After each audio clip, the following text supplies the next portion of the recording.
ela é a variedade de religiões dentro de um mundo, dentro de uma cultura. E ela normalmente é percebida quando dentro da mesma cidade encontramos diferentes templos religiosos com diferentes católica. Ela também é conhecida como Católica Apostólica Romana. Ela tem sua origem relacionada ao nascimento de Jesus Cristo e ela possui a maior comunidade de fiéis, sendo cerca de 1 bilhão de pessoas, e foi criada por volta do ano 30 depois de Cristo. Ela é una, santa, católica universal e apostólica, e é considerada a única igreja de Cristo, por isso tem seu nome católica. Ela é constituída por igrejas particulares e dioceses, que cada uma tem seu bispo. O Papa é o bispo de Roma, que vive no Vaticano, e ele é o representante vivo de Jesus Cristo. As suas principais crenças, ela acredita em um único Deus verdadeiro, acredita na existência de vida após a morte e também na existência de céu, purgatório e inferno. Sua liturgia, ela reafirma a crença através dos 7 mandamentos, que é entre eles o batismo, a crisma, a primeira comunhão, que é a Eucaristia, a confissão, a ordem, o matrimônio e a extrema unção. E a missa é seu principal culto. A Catedral de Roma, ela foi a primeira igreja católica do mundo. Tem também os 7 pecados capitais, que é a gula, a avareza, a luxúria, a ira, a inveja, a preguiça e a soberba. Tem também os 10 mandamentos, que é amar a Deus sobre todas as coisas, não tomar seu nome santo em vão, guardar os domingos e os dias santos de preceito, honrar pai e mãe, não matar, não pecar contra a castidade, não furtar, não levantar falso testemunho, não desejar a mulher do próximo e não cobiçar as coisas alheias. Dentro da população católica, 41% é parda, 36% são brancos e 14% são pretos. Oi, professor, boa tarde, tudo bem? Hoje eu vou falar um pouquinho sobre o protestantismo. O protestantismo, junto ao catolicismo, é um dos principais ramos do cristianismo. O protestantismo, esse termo veio lá do século XVI, quando cristãos protestaram contra as práticas da Igreja Católica. Então, seus fiéis ficaram conhecidos como os protestantes. No Brasil, o termo protestante foi substituído pelos evangélicos. Como eu falei, esse movimento surgiu lá no século XVI, na Europa, e foi um dos principais líderes foi Martinho Lutero, que era um monge, e o motivo era as práticas ilegítimas da Igreja, além da divergência entre princípios católicos, como o celibato, as missas em latins, a figura do Papa e entre outros. A crença que os protestantes seguiam era que a única autoridade que deveria ser seguida era a palavra de Deus, que estava presente na Bíblia.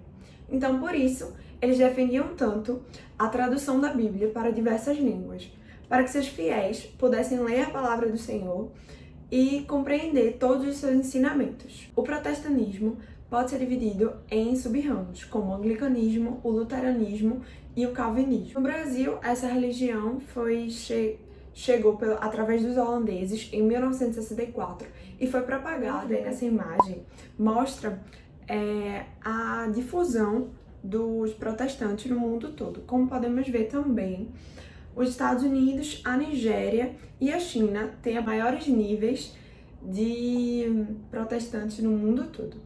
No Brasil, mais de 46 milhões de brasileiros são considerados evangélicos, ou seja, mais de 22% de toda a população. E as duas principais igrejas mais frequentadas no Brasil por evangélicos é a Assembleia de Deus e a Igreja Batista. Boa tarde, professor. Eu vou falar aqui um pouquinho sobre o candomblé. Bom, o candomblé é a religião africana mais praticada no mundo. Seus seguidores eles vão se espalhar pela América e pela Europa, mas é no Brasil que está o maior número de praticantes do candomblé. O termo candomblé ele vem da junção de duas palavras, das palavras quibundo, candomblé. O candomblé significa dança com atabaques e Iorubá Ilê, casa. E isso, a junção vai significar a casa da dança com atabaques. Bom, essa religião ela tem por base a alma da natureza, porque em seu entendimento, os animais e as plantas possuem espiritualidade. E os rituais candomblecistas, eles são realizados em casas, né, que vão receber o nome de terreiros, no quais os sacerdotes e os adeptos vão ensinar uma convivência com forças da natureza e ancestrais, cultuando e adorando os seus orixás, que são consideradas, né, as divindades africanas que representam as forças da natureza. A crença do candomblé é baseada no monoteísmo. Cada nação, né, do candomblé vai cultuar apenas um deus. Então, existem 3 nações candomblecistas e cada uma cultua um deus. Tem a nação Ketu, que vai cultuar o deus, o orixá Olorum. A nação Bantu, que vai cultuar o orixá Nizambi. E a nação Jeje, que vai cultuar o Maú. E os candomblecistas, eles acreditam na vida após a morte e na predestinação também. Falando um pouco sobre os rituais. Os rituais candomblecistas, eles se iniciam com o despacho do Exu. E em ritmo de dança, né, ao som de batidas, de tambores, com oferendas de vegetais, minerais e sacrifício de alguns animais, os filhos de santo, eles vão invocar os seus orixás para que se incorporem esses seus rituais. Além disso, os rituais candomblecistas, eles vão seguir normas que vão, né, desde o uso de trajes, a higiene e alimentação. Então, isso é bem importante e são normas que devem ser seguidas para poder participar dos rituais. Então, cada orixá ele tem um dia específico, roupas com cores específicas e alimentos próprios. E é necessário, né, que tudo esteja purificado e à altura do orixá. Por isso, né, a higiene. A alimentação e os trajes devem ser de acordo, né, adequados com o orixá. Bom, além disso, os rituais podem ser classificados em matriarcal, patriarcal e misto. O matriarcal, ele vai ocorrer quando somente mulheres, as chamadas mães de santo, podem assumir a liderança. O patriarcal, ele ocorre quando a liderança é assumida apenas por homens, que são chamados de pais de santo, e podem assumir a liderança. E o misto é quando a liderança do terreiro pode ser assumida tanto por homens quanto por mulheres. Uma observação importante é que o candomblé ele recebe outras nomenclaturas em diferentes partes do Brasil. Por exemplo, aqui em Recife, né, a religião é conhecida com o nome de Xangô. No Rio de Janeiro recebe o nome de Macumba, mas esse termo, né, Macumba, ele tem sido rejeitado porque ele levou, né, uma conotação mais pejorativa. Um pouquinho sobre a Umbanda, que ela é uma religião monoteísta de origem afro-brasileira e aqui no Brasil ela foi fundada no Rio de Janeiro. Ela é uma religião que mistura várias crenças com elementos do catolicismo, do espiritismo e do candomblé. Muitos estudiosos afirmam que ela é uma espécie de candomblé, sem alguns costumes, como o sacrifício de animais. Então, para a época que ela foi disseminada aqui no Brasil, foi mais fácil ter adeptos por conta desse costume, né? Por ser uma população predominantemente branca e urbana. Então, segundo o censo de 2010, a população brasileira tinha cerca de 432 mil umbandistas. Agora, algumas características da Umbanda. A primeira é que eles possuem um único Deus e onipresente, que ele pode ser chamado de Olorum ou Zambi. Eles acreditam também em divindades ou orixás, que isso foi trazido da África com o candomblé, mas adaptado aqui no Brasil para a Umbanda. Eles creem na existência de guias ou entidades espirituais, na imortalidade da alma, na crença dos antepassados e na reencarnação. E eles possuem uma lei, que é chamada lei de causa e efeito. Eles acreditam que quando a pessoa faz o bem, ele vai ser recebido com o bem, e quando a pessoa faz o mal, ele é recebido pela justiça divina. Agora eu vou falar um pouquinho sobre o judaísmo. Judaísmo é uma das principais e mais antiga religião monoteísta do mundo, ao lado do cristianismo e do islamismo. Apesar de ser a mais antiga, é a que possui menos fiéis, porque eles não têm um critério missionário. Essa difusão é através de tradições familiares, passa de família para família. A maior concentração de praticantes do judaísmo está no estado de Israel, o qual foi criado em 1948, após a Segunda Guerra Mundial. O judaísmo foi muito importante para a formação do cristianismo, mas, no entanto, entre essas doutrinas religiosas existe uma variedade de diferenças. Ao contrário do cristianismo, o judaísmo não considera Jesus Cristo como o Messias. Então, os judeus não seguem um calendário cristão. Como, por exemplo, os judeus comemoram a Páscoa como a libertação do povo hebreu da escravidão do Egito. O judaísmo deriva da palavra Judá, que era uma das tribos do povo hebreu na antiguidade. O idioma oficial da liturgia judaica é o hebraico, que também é considerado um idioma do Estado de Israel. O principal livro sagrado do judaísmo é o Torá, que possui os 5 principais livros da Bíblia cristã, que também é chamado de Pentateuco. O Torá narra a história do povo hebreu na antiguidade e vai ser também a principal fonte de ritos e costumes do povo judeu. O judaísmo tradicional é dividido em várias ramificações, só que as 3 principais são ortodoxa, conservadora e reformista. Um dos principais símbolos mais associados dos judeus é a estrela de Davi. Como o Antigo Testamento se tornou a única verdade para o povo judeu, o rei Davi foi uma pessoa que ganhou muito destaque e foi uma figura importante. E segundo a tradição, os soldados de Davi levavam nos combates seus escudos. E nesse escudo tinha o símbolo da estrela. E esse símbolo da estrela simbolizava a proteção divina contra o mal. Vamos falar um pouquinho agora sobre o Muro das Lamentações. O Muro das Lamentações era parte de um edifício muito famoso e deslumbrante em Jerusalém. O segundo templo foi construído pelo rei Herodes. Esse templo foi destruído no ano 70 depois de Cristo e as 4 pilares que sustentavam ele ficaram em pé, não foram destruídas. Durante séculos, os judeus têm ido para lá lamentar a perda desse grande templo.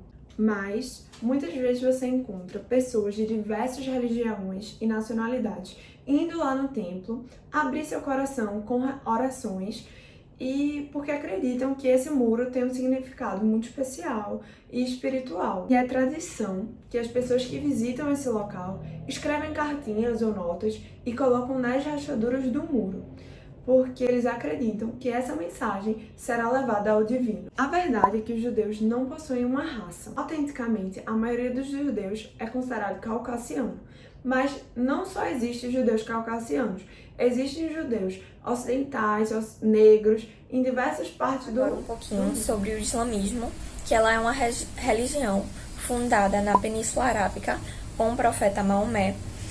Seus fiéis e adeptos são chamados de muçulmano ou muçulmana e eles possuem um livro sagrado que é o Alcorão. No território brasileiro, o islamismo ele se difundiu de 3 maneiras.